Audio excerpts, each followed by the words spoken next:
Bonsoir Thomas Brenner, vous êtes ce soir à la Boule Noire et vous sortez un album demain qui s'appelle Le Lupanarchique.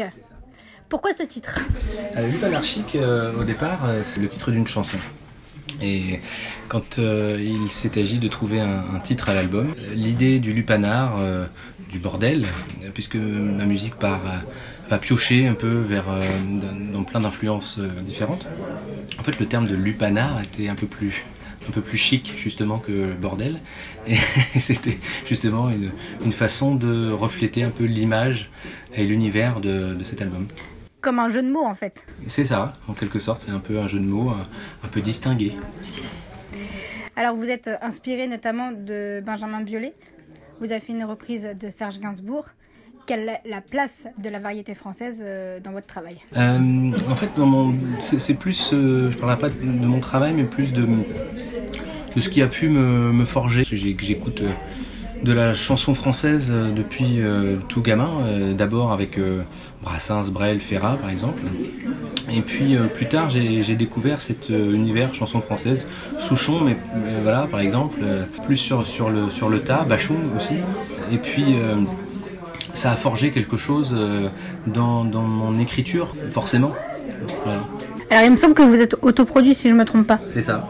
Ouais. Alors est-ce qu'il y a un challenge supplémentaire le fait que vous soyez autoproduit? Disons que quand on s'autoproduit, le cadre est moins précis, donc il faut c'est un travail en amont qu'il faut faire. J'ai la chance d'être aidé par un directeur artistique qui s'appelle Romain Dudek, et qui m'a beaucoup aidé pour justement suivre un fil conducteur. Et après, la production, ça implique aussi des coûts. Donc ces coûts-là, il faut les réduire, essayer de trouver des petites combines. Voilà. Et quelle est la place de ce concert ce soir à la Boule Noire alors que l'album sort demain? Alors la place de ce concert à la Boule Noire, c'est vraiment le terme qu'on utilise, c'est release party, voilà, c'est la fête pour la sortie de l'album.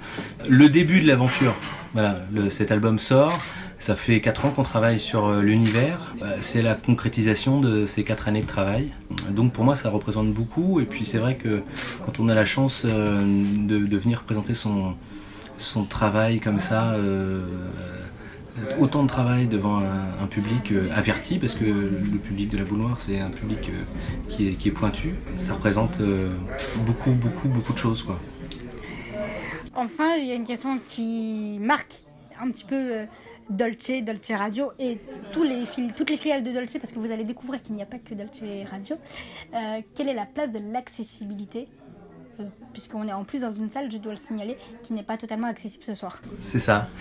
Disons que la Boule Noire, effectivement, l'accès n'est pas évident, on a vu ça tout à l'heure. Ceci dit, il y a une possibilité de descendre via